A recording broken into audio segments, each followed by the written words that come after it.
कोपल रहलो न जाला राजा जी सुरतिया तोहार हो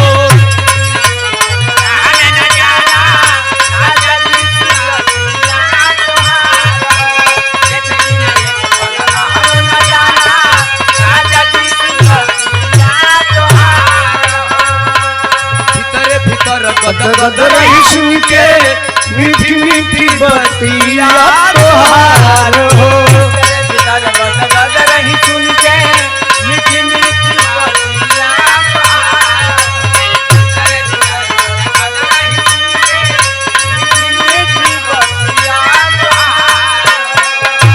आवते आवाज लगी झाके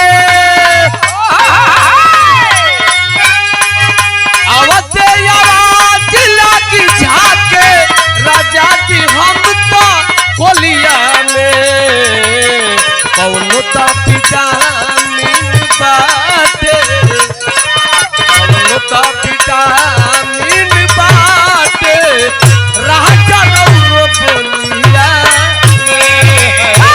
कौनो ता विटामिन राजा रउरो बोलिया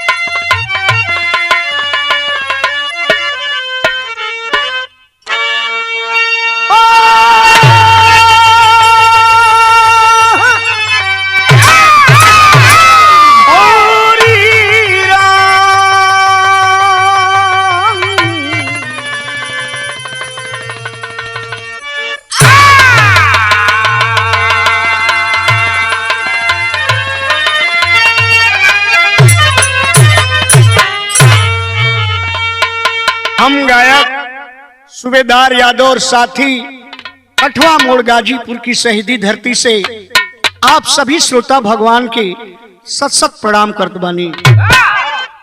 ए बाबू लोग आप लोगन के सामने एगो ऐसन हृदय विदारक घटना प्रस्तुत करत बानी जौना के सुन के एक बार कलेजा कांप जाई। और ये गीत हम न्यूज सूबेदार म्यूजिक के सौजन्य से आप लोगन के पास भेजतानी। भूमिका में लिखल गई मास्टर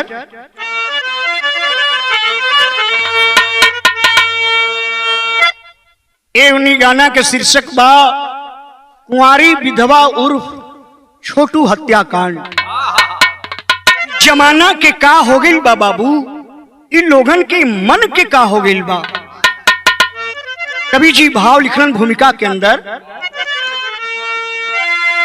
दर्द है प्यार में मौज भी प्यार में,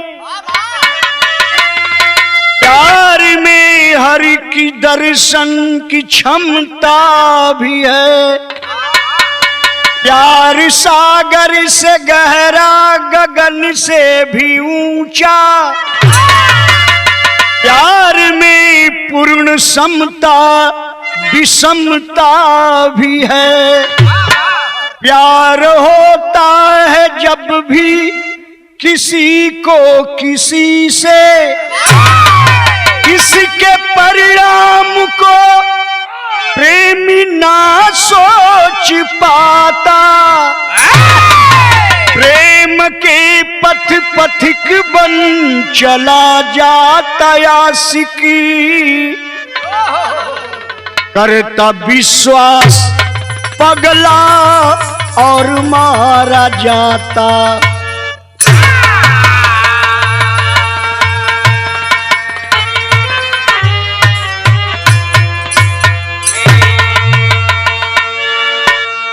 एक लाइन कवाली का अंदाज लगल मास्टर,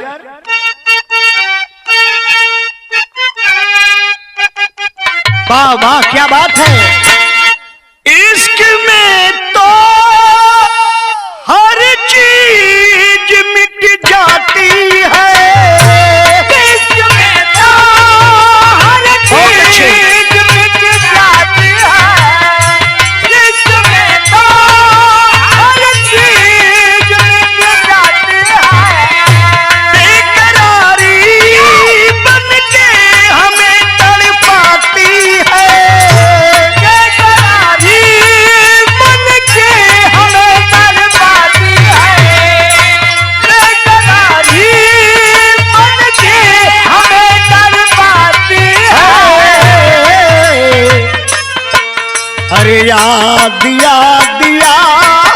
बस याद ही रह जाती है।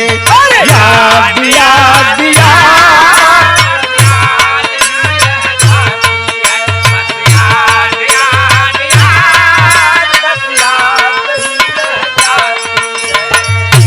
इश्क में तो हर चीज मिट जाती है, बन के हमें तड़पाती है।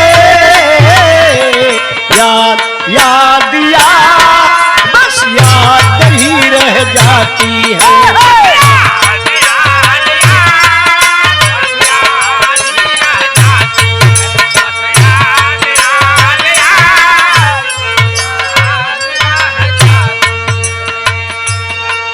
बिरहा के अंदर कवि जी बड़ी सुंदर लाइन लिखलन है।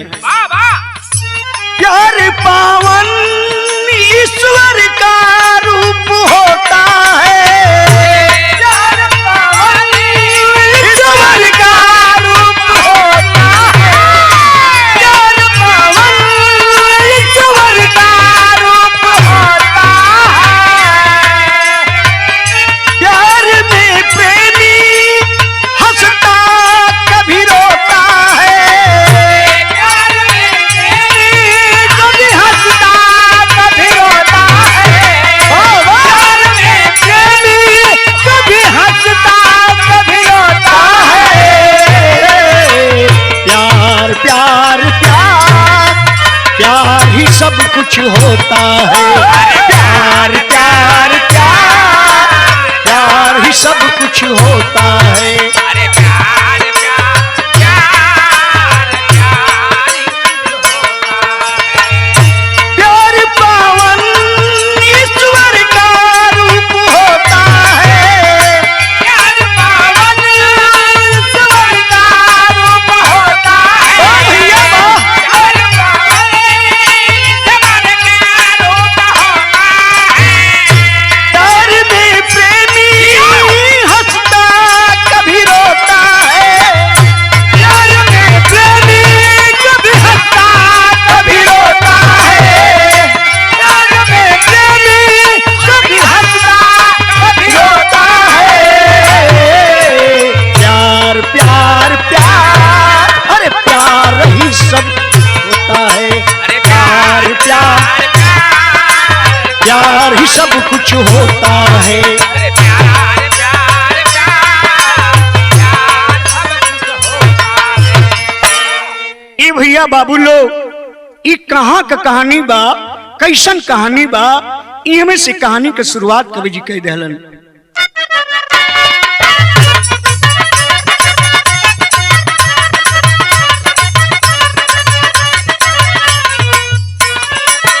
बिहार प्रांत में नालंदा विश्वविद्यालय है, ऋषि मुनियों की धरती बाबा धाम देवालय है।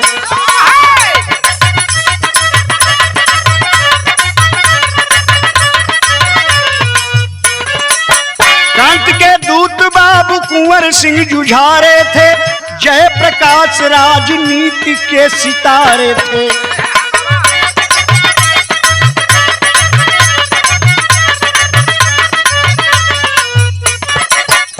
विश्वामित्र जैसे तपस्वी निराले थे, तप के बल पे नई सृष्टि रचने वाले थे।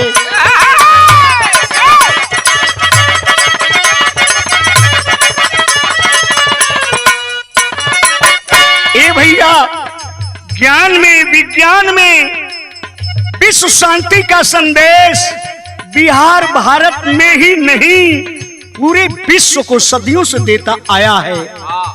ऐसे ही बिहार की धरती पर इस टाइम एक ऐसा हृदय विदारक करुणाजनक घटना घटी है जिससे मानवता भी शर्मसार हो जाती है। कहाँ का कहानी बा?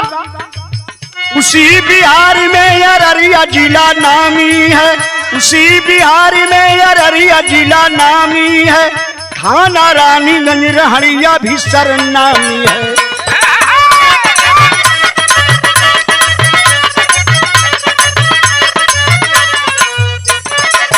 उमेश यादव जी रहड़िया के निवासी हैं, बेटा तीन जिनके शांति सुख के राशि है।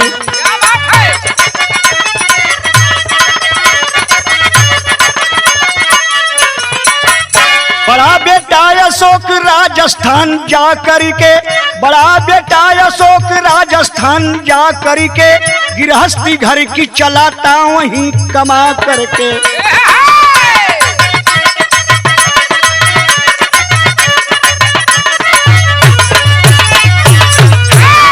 ए भैया बाबू लोग तनी कहानी समझ लेवल जा।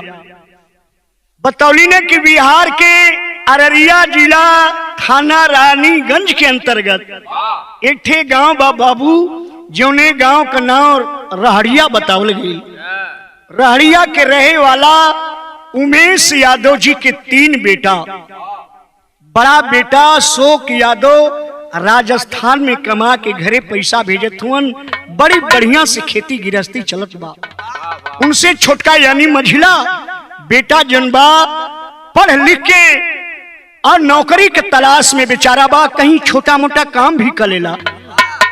जौना मन्नू यादव का शादी यही 17 जुलाई 2022 के रखल गई रहल। सबसे छोटका बेटवा पन्ना बाबू जेकर नाम छोटू यादव बा, वो भी डिग्री होल्डर बा। आज डिग्री पौले के बाद बेचारा नौकरी के तलाश में चारों तरफ भटकत बा। चूंकि छोटू यादव का ननिहाल वही बड़हुआ गांव में बा, जो रानीगंज थाना के अंतर्गत आवेला। बचपने से छोटू यादव मामा के यहाँ जा तो 2-4 दिन रह जा। बाबू 2 साल पहले जब गईलन तो वही बड़हुआ गांव के एक रहे वाली सुंदर लड़की जो BA क्लास में पढ़त बा, जेकर नाम बतावल गई बिरहा में आरती। आरती सचमुच सुंदर रहल। तूफान बाबू जब देखलन है ना तो इनके अकस्मात दिलो दिमाग में आरती का छवि बस गई। अपने मामा के लड़की से पूछत मन, ए बहनिया केकर घर का लड़की हरे? कलश की धीरेन्द्र चाचा कई लड़की है, एकर 4 भाई हवन, 3 ठे बहन भी हंसा। बाबू कलश की ए बहनी तनी आरती से हमसे बात ना करा देवी। कलश की बड़ा दूसरे ढंग का लड़की है, छोटू मत बात करे का प्रयास कर। लेकिन मानल नहीं बाबू, वो कहत बाकी बहन तोर हम पांव पकड़त हई, एक बेर हमसे कैसो बात करा दे। खैर एक ही क्लास में दोनों लड़की पढ़त हई, आरती और उनके मामा का लड़की। इनके मामा का लड़किया कलश की देखबी एक थे छोटू यादव हमरे बुआ का लड़का बारे, जहिया सब तो दिखले बा ओकर महीना में बेचैन हो गई बा, तो उसे बतियावल चाहत बा। आरती कलश की हमसे कौन सा बात करेगा, वो हमसे बात करेगा तो जूता खाएगा। कलश की अरे बात करे में कौन हर्जा, हरे रुपया पैसा लगा था, अगर अब शब्द बोली तो के तब न जूता खाई। बड़ा बेचारी प्रयास 2-4 महीना कैलस भैया। अरे ए संसार में पत्थर का पटिया के सन का रसरी बना के आदमी डोरी आ पानी खींचला, धीरे धीरे जगह बना ले। एक दिन जनबा बात कराई तो दहलस उनका मामा कलई की आरती से, हेलो आरती नमस्कार। लड़की कलश की नमस्कार, हम छोटू यादव बोलत हैं आरती। कलश की हाँ बोला, कौन काम बा? कलश की एगो हमार दिल का सपना बा, वो गीत के माध्यम से हम तो के सुनावल चाहता नहीं। कलश के सुनाला, तभी बेचारा अपन छोटू यादव गीत के माध्यम से ओके कौन सपना का बात सुनावत था। तर्ज लगिल मास्टर,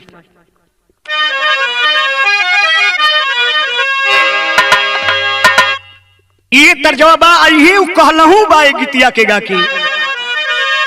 सज धज के मेकअप कई के सुघर लागेल, धज के मेकअप करके सुघर लागेल, सज धज के मेकअप करके सुघर लागेल, लड़किन में सबई से सुपर लागेल।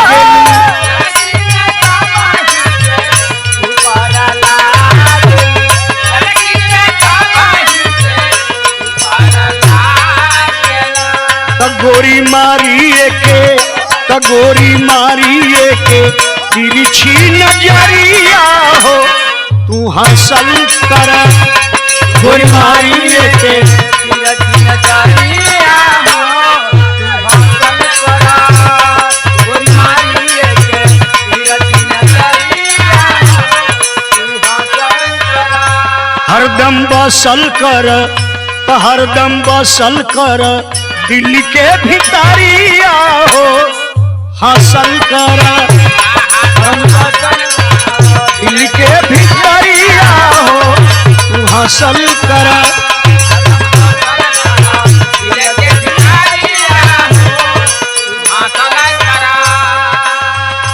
अरे बाप रे बाप जब इतनी छोटुआ मोबाइल पर गीत सुनौलस ना आरती ठठा के हंसे लगल कलश की आरती कोनो खराब जबाना न कली है कलश की नहीं छोटू खराब तो ना बढ़िया बात बताओ तू उड़े जैसे तितली उड़े नीक लागे उड़े जैसे तितली उड़े नीक लागे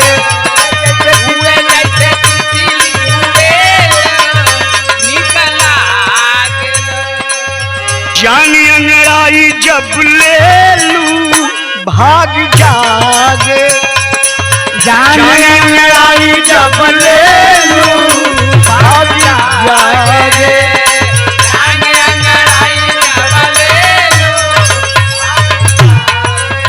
सूरज का लाली जैसे कनवा का बाली जैसे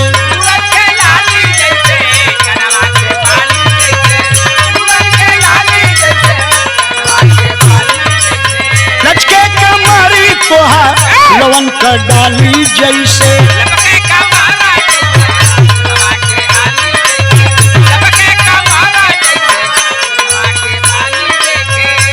लहे लहे उठे लहे लहे उठे दिल्ली में लहरिया हो दसल कर लहे लहे उठे दिल्ली में लहरिया हो दसल कर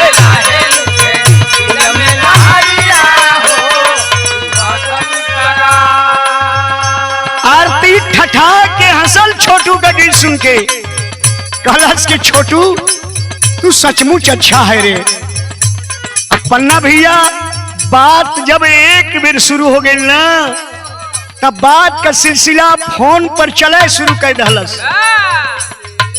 छोटू एक दिन कहलस आरती हम तो के अपने मन में अपने दिल में अपन जीवन साथी मान ले बानी और जिंदगी में शादी करब तो सिर्फ आरती से अन्यथा मैं कुंवारा ही रह जाऊंगा। ये बतिया आरती के बड़ा चल देखा कोनो चीज प्रयास कैले के होला तूफान बाबू छोटुआ का प्रयास रंग ला धलसो। धीरे धीरे दोनों का प्रेम परवान चढ़े लगल और जब प्रेम परवान चढ़े लगल तो यहाँ एक माटी का गीत लगल भैया।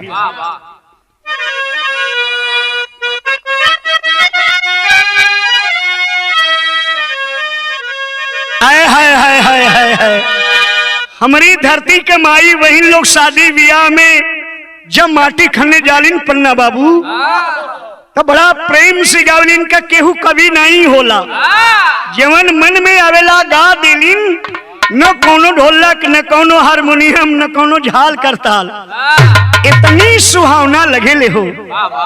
ऐसे आदमी केहू के केहू गाड़ी दे दी तो जूता खाई न हो लेकिन मेहरारू गाड़ी देली तो रुपया लोग देलन तनी सब पर्दा लगी मास्टर। अरे माटी खाने गईली राम वही माटी खानवा हलरतया लाहो जो बनवा हलरतया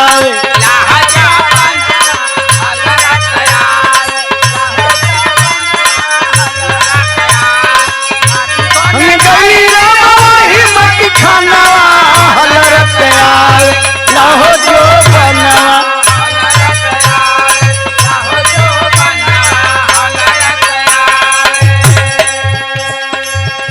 कवि जी लिख दिलन भैया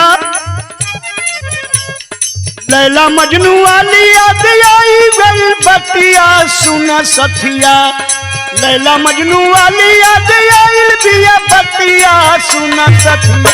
पावन लगल पीतिया सुना सथिया।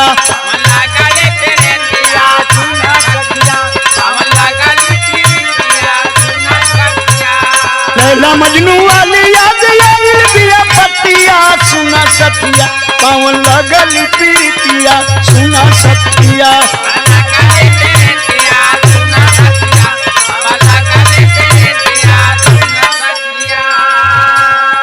ए बाबू अभिननी का प्रेम का बात का चर्चा धीरे धीरे पढ़वैया लेकिन में हो गई। यहाँ तक कि आरती का भौजाई रूबी यादव के भी जानकारी हो गई। रूबी का माई भी ये बात के जान गई।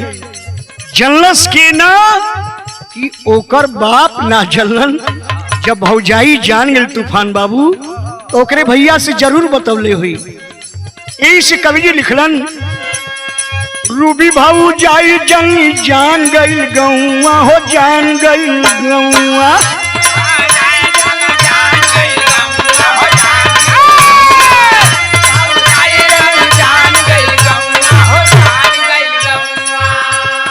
आरती संग छोटू का सुनाए लागल नौआ सुनाए लागल नौआ।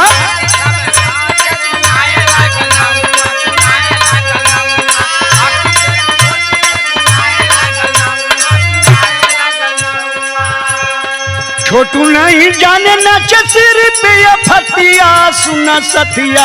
रूबी कैलस भारी घटिया सुना सथिया।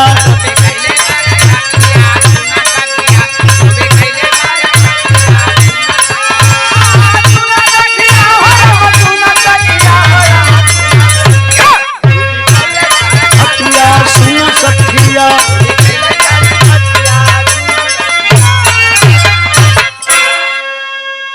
एक बात मीडिया वालों ने बताया जो आरती ने बताया था। 2 बरस का समय बीत गए पन्ना भैया। केवल फोन पर बात होके जब अपने मामा के गांव जाओ तो स्कूल से आते जाते दर्शन हो जाए आरती का, लेकिन शारीरिक संपर्क नहीं भाई। एक दूसरे को अपना जीवन साथी अपने मन में अपने दिल में मान बैठे। लेकिन ये बतिया आरती का भौजी रूबी यादव के बड़ा नागवार लगल। धीरे धीरे ये बात का चर्चा आरती लड़की के जीजा बनोई से बता दहलस। आज जब बता दहलस बाबू तब भीतरे भीतरे योजना बने लगल। 2 जुलाई के 8 बजे रात का आरती का भौजाई रूबी यादव फोन कैलस। हेलो छोटू यादव। हाँ आप कहां से बोल रही हैं? अरे हम आरती का भौजाई बोलत हई हो। अच्छा प्रणाम प्रणाम भाभी। खुश रहा कहो। छोटू हम सुनत हैं कि तुम लोग दोनों आरती और तुम कसमे वादे कर ले वालो जीवन साथी बने का। हाँ भौजी तो सही सुन ले हो। हम शादी करबो करब त आरती से, नहीं तो जीवन भर कुंवारा रह जाई। रूबी कलश वाह बड़ा हिम्मत वाला मर्द देखली। लेकिन छोटू तू भी एक पीस बाड़ा। तुम्हार प्रस्ताव हमके बड़ा पसंद आयल बा छोटू। लेकिन हम एगो बात कहते हैं कि 5 जुलाई के हमारे घरे आवा। और जब दोनों के इरादे बन गए तो सदिया बिटिया का कहीं करही के हुई तो फर्स्ट क्लास का हैंडसम लड़का हुआ और नौकरी भी कुछ दिन में मालिक कर यहाँ पा जाइबा। तो आवा हमारे घरे आ सबके परिवार के सामने अपन दिल का सपना बता दा। हम भरपूर तुहार मदद करब। अच्छा जब रूबी यादव फोनवा कटली न तो छोटू यादव आरती के फोन मिला दहलस। आरती भाभी अभी फोन कर ले रही हो और अपने घरे हमके बुलावत हई। कहत हई कि जब दोनों जने के कसमे वादे हो गई तो हम सदिया तय करा दी, दिन रखवा दें। आरती कलश की छोटू नाम तुहार है तब बुधियों को छोटे लगत हुआ तू। हमके एमं बड़ा षड्यंत्र लौकत था। लेकिन छोटू कलश कैसन खड़ियन, अरे भाभी फोन कैले हम का करे के है, हम अपन बात बता दे, उनके मन है ये है। तो यहाँ एक लाइन गीत लगिल मास्टर,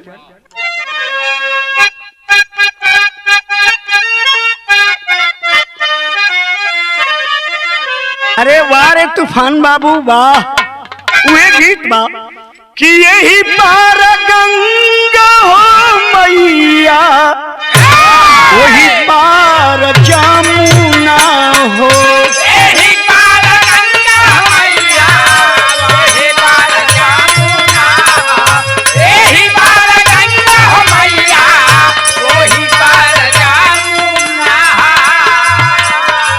पिछवई में केवट मोरा रजऊ डेरावा जल हो,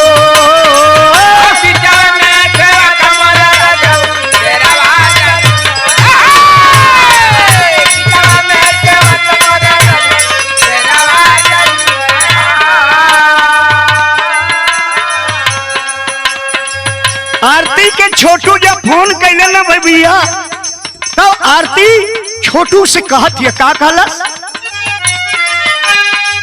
छोटू बड़ा छोट बुद्धि, छोटू बड़ा छोट बुद्धि, जानला न बतिया हो, छोटू बड़ा छोट बुद्धि, जानला न बतिया हो, छोटू बड़ा छोट बुद्धि, जानला न बतिया। संकला के दिल में हमके भार न हो रहा,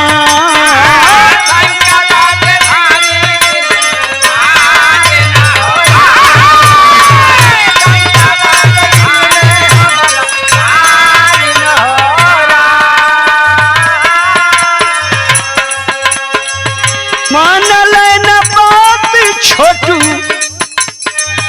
मान लेना बात छोटू, आई गई ने घरावा हो,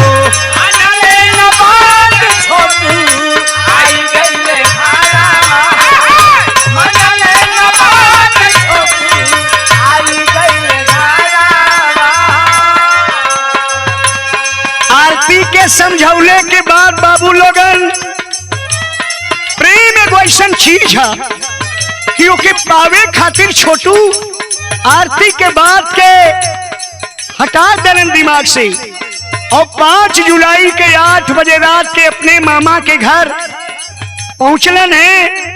नानी कलश के, अरे बेटा छोटू इतनी रात का कहां से रे, कल नानी घर से आवत है, कहीं बेटा खाना लिया थी खा ले, मामी थरिया में खाना लिया छोटू का, तो की मामी मोबाइल पर फोन बराबर आवत था, कहा के बेटा न खइबे ते गिलास दूधवे पी ले, दूध पियलन, बराबर फोन आवता, फोन दूसरे के नहीं बाबू, आरती के भौजाई रूबी का आवत रहल, फोन लेके सुनते चल जालन। जब आरती के दरवाजे पहुंचन तो आरती घरवा में से निकलत रहल, कलश की छोटू यहाँ कैसे, नहीं भाभी बलौले रहली, रुहासी अंदाज में कही कि हम तो के मना कैले रहनी छोटू, सचमुच सुहार बुद्धि छोट बा, ये कह के बाहर चल गई, तौले रूबी आ गई, और रूबी ले जाके अपने कोठरी में बैठा के सिटकनी लगा दलस। तब मान लेना बात छोटू, आई गई ने घर आवा हो,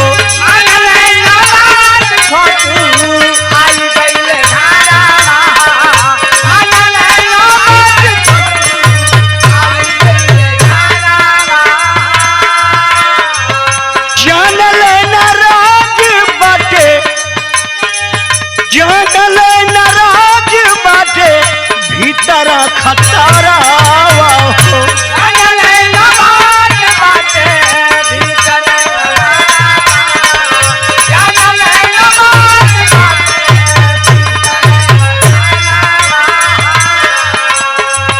हरवा में बैठे दूरा चार हो रहा,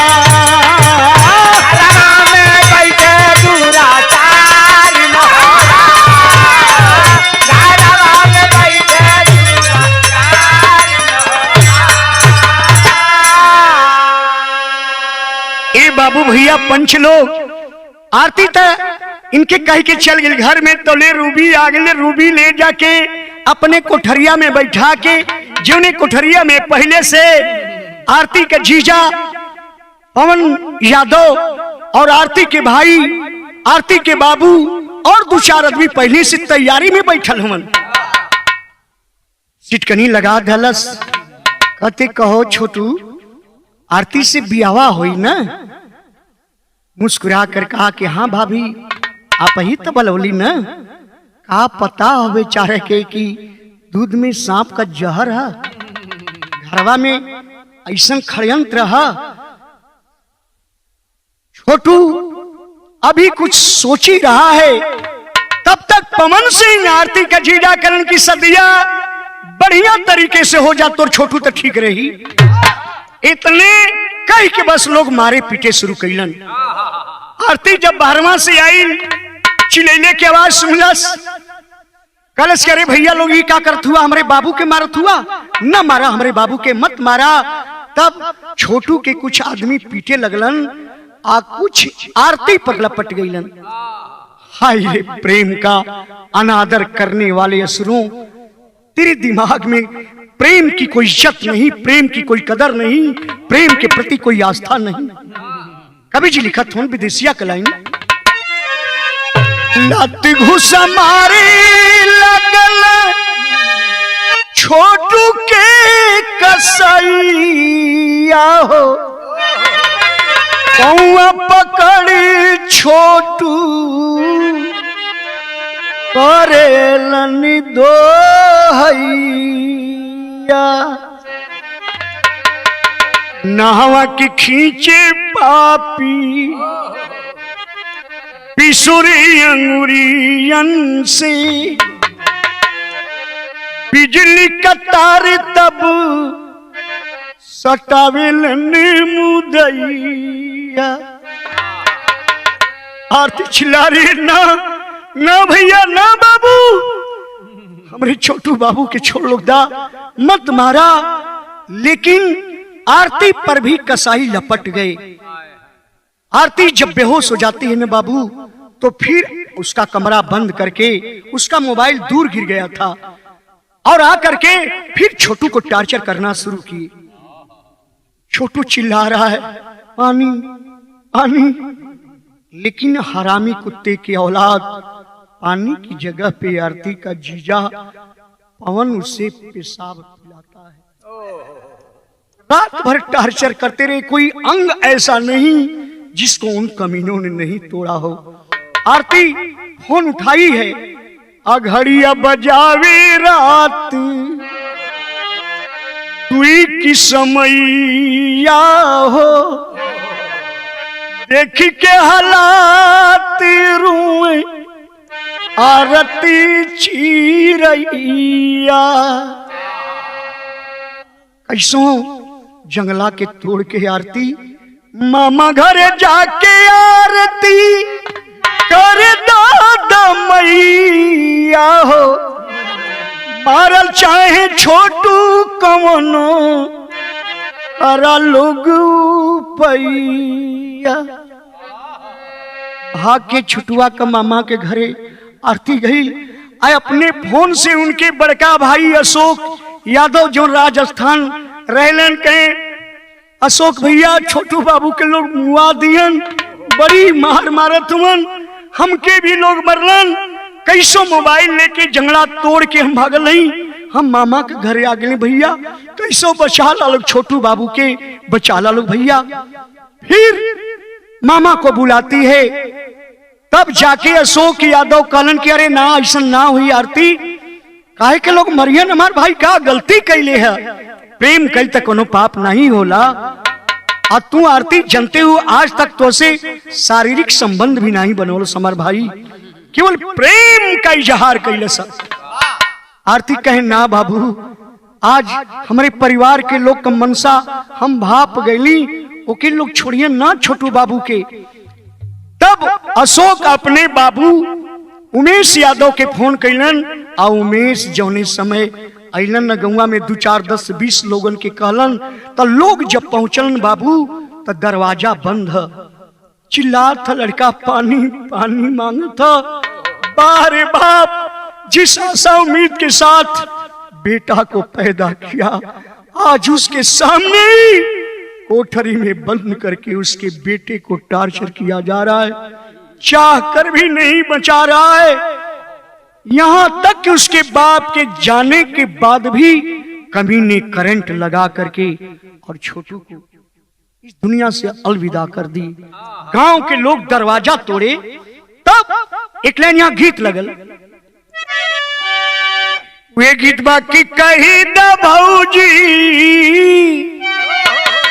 भैया जी से, कही द भौजी भैया हो जी से,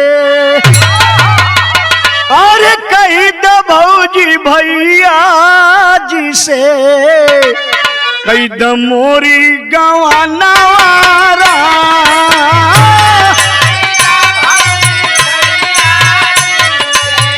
बहुत अच्छे बाबू।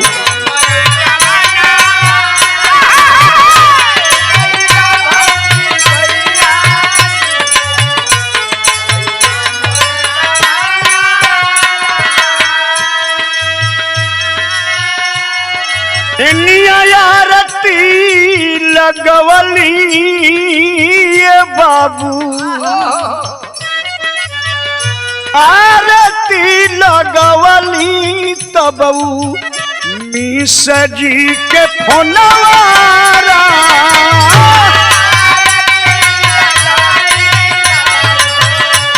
मिश्र जी के फोनवारा,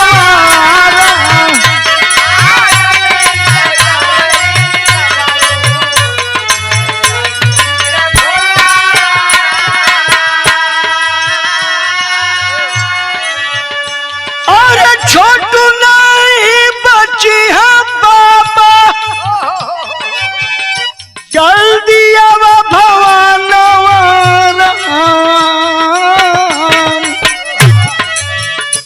वो वेली आरती तबला गाई करके फोनवारा।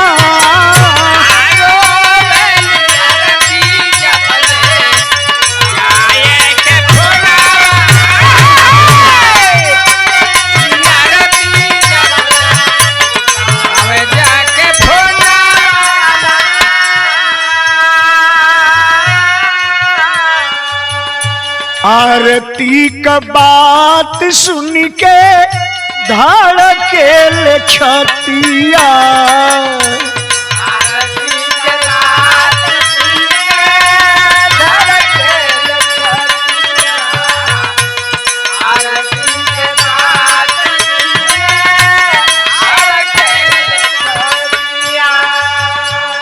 चललन उमेश बाबू सुना वो हीरातिया हो, सुना वो हीरातिया।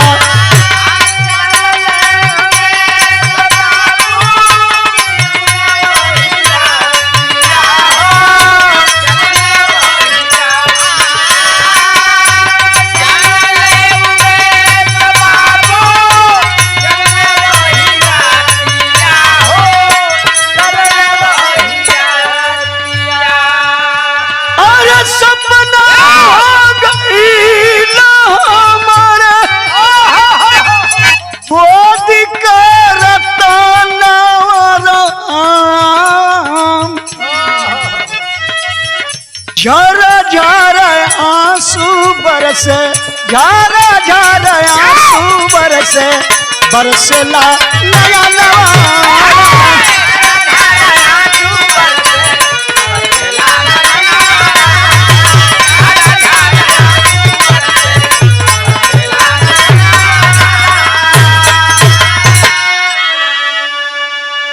ई भैया बाबू चाचा लोग हमें तो कभी का कलम कांप गई और बिरहा की शैली में लिख देलन का। अरे नेवरिया बीच धारा में फंसी और मोर राम,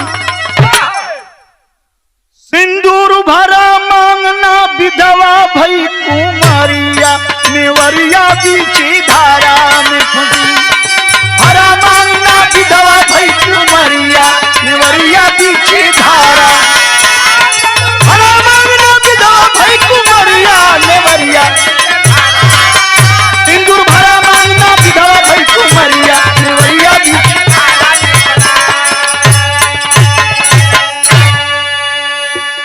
अम्मा का लोगवा जब दरवाजा नहीं कमीना खोलन तो धक्का दे के तोड़ दहलन। और जब धक्का दे के तोड़लन तो आरती का सपना हो चुका था बाबू। इस दुनिया को छोड़कर अलविदा हो चुका था। कमीना लेटरिन का टैंक का मुंह खोल दिए थे। अगर गांव के लोग नहीं आ पाते तब इसको मार करके उसी टंक में डाल करके ढक्कन बंद कर दिए होते। गांव के लोग जब टूटलन अल्लाह कारे लगलन तुम्हारे कमीना भगलन। ये में कवि जी लिखत हूं भैया का पापट के लाइन बा मास्टर। अरे रो यार सबके दले दोहैया भैया प्रेमावा के। रो यार सबसे दले दोहैया भैया प्रेमावा के। हमारा खातिर अपने बने मुदैया भैया प्रेमावा के।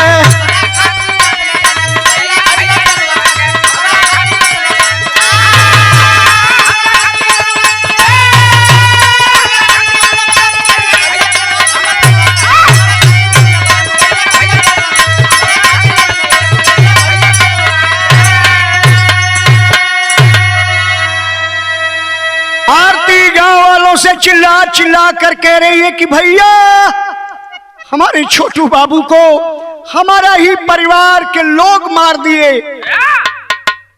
यही भागदौड़ में भगदड़ में भई का कि कुछ तो पापी भाग चले कुछ पापी गए धराई हो।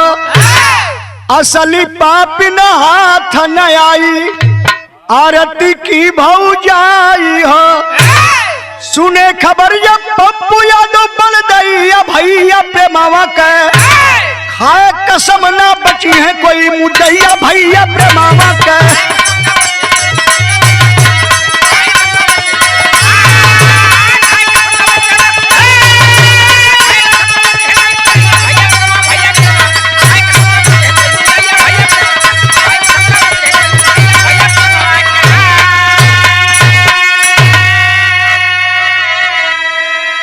गौवे का लोगवा रानीगंज थाना पुलिस स्टेशन खबर दहलन। कुछ पुलिस वाले आए तब तक तो गांव के लोगों ने लड़की के बाप धीरेन्द्र यादव को और लड़की के भाई रमाकांत यादव को पकड़ लिए। लेकिन असली कातिल इस विधि का षड्यंत्र रचने वाली आरती की भौजाई न पकड़ में आई न वो आरती का जीजा कमीना जो मेन अपराधी था पवन यादव वो भी नहीं पकड़ाया।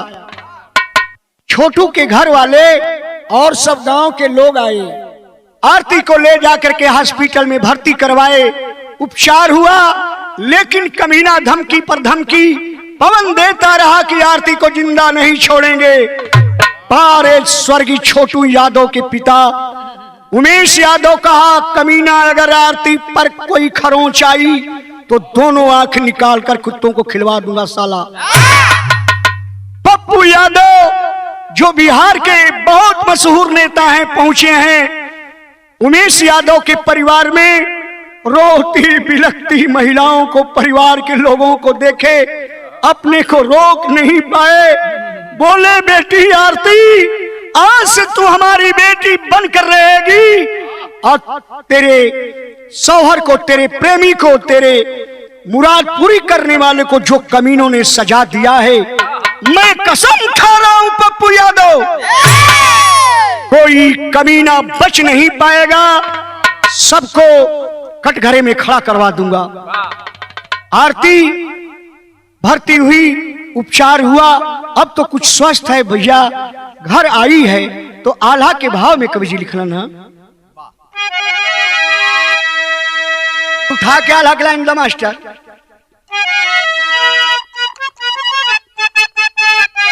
हाय हाय हाय हाय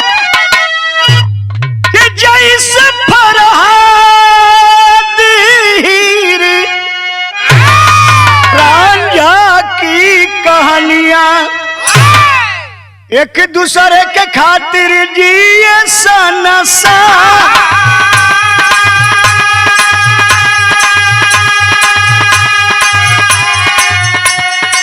प्रेम का पुजारी वैसे छोटू हो बटोहिया।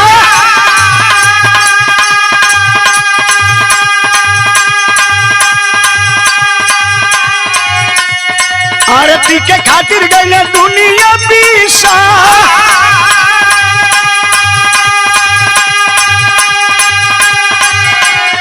आरती को लेके छोटू बाबू परिवार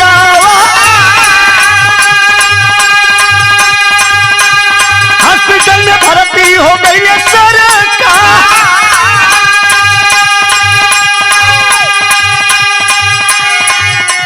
अरे लेकिन पवन बाजी दिला आज भी धमकिया। आरती के जियत नहीं छोड़ब संसार। अरे धन्य धन्य बाटे छोटू के हो परिवार।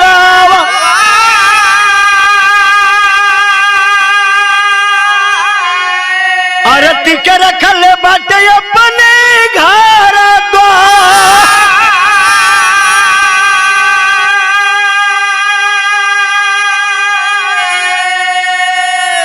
बारे उमेश यादव स्वर्गीय छोटू यादव के पिता आज भी कह रहे हैं बेटी आरती हमारा बेटा तो तुम्हारे लिए इस दुनिया से अलविदा हो गया बेटी, घबराओ मत। अरे बाबू कहल आरती के सदिया रचैब।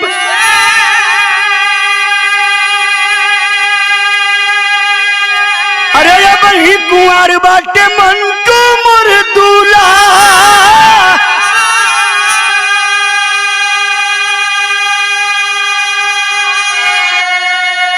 मत रो बेटी आरती मत रो।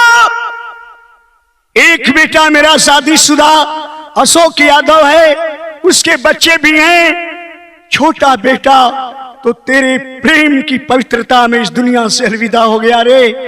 लेकिन मेरा बेटा मझला मंटू यादव आज भी कुंवारा है। उसकी शादी का दिन मैंने 17 जुलाई 2022 को रखा था, लेकिन अब शादी नहीं होगी। अगर तेरी इच्छा होगी तो मैं अपने बेटे मझला बेटा मंटू से तुम्हारी शादी करवा करके अपनी बहू बना करके जितना तुझे छोटू प्यार दे सकता था उससे अधिक प्यार देने का प्रयास करेंगे बेटी।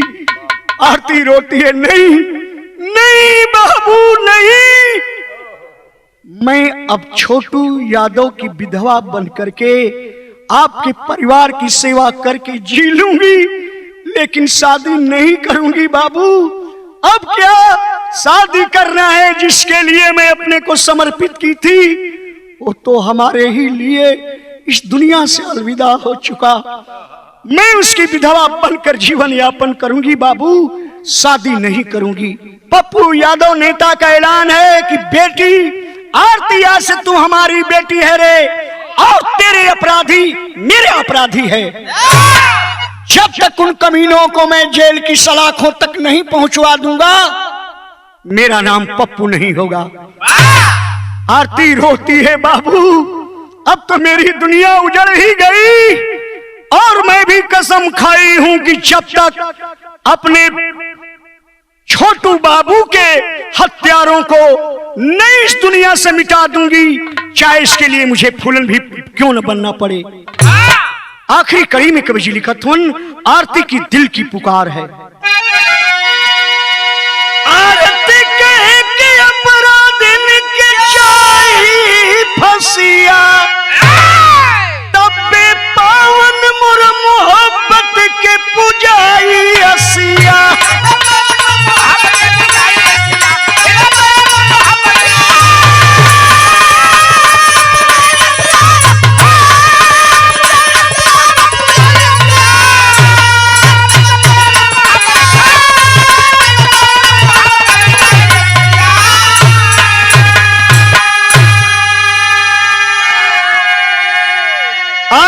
अपनी गलती को स्वीकार करती है बाबू कि जब मैं फोन स्वर्गीय छोटू यादव के भाई को की, इनके मामा को की, तभी काश में रानीगंज पुलिस स्टेशन फोन कर देती तो ये सारे अपराधी दबोचे गए होते। लेकिन फिर भी कह रही है क्या कि शासन प्रशासन जबकि सुनी नहीं बतिया, अरे बन के फूलन बदला ले जुड़ाई जाई छतिया।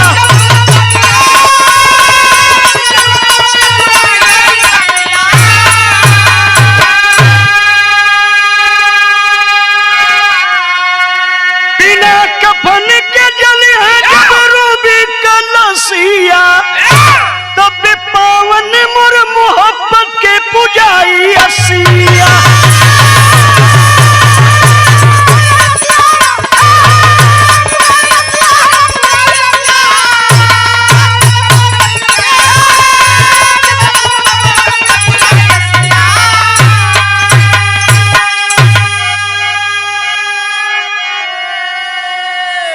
एक तरफ इस दुनिया के लोग कहलन पन्ना भैया प्रेम ही ईश्वर है, प्रेम ही पूजा है, प्रेम ही जगत का सार है।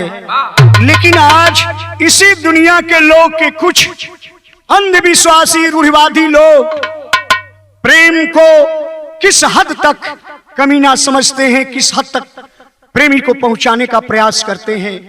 इसलिए आखिरी आप सब श्रोता भगवान से गुजारिश है, एक काम करना होगा।